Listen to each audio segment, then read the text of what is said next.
previously mentioned Aeroflot A330.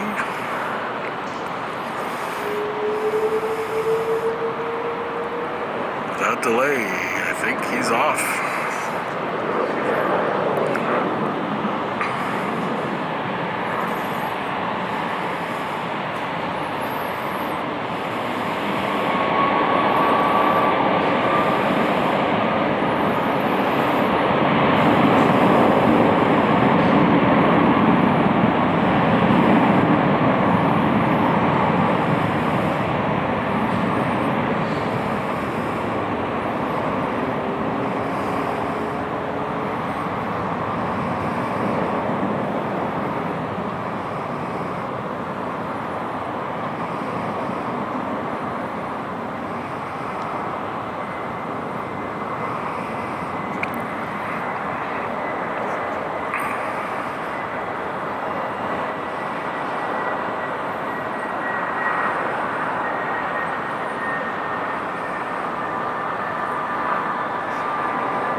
Up and away.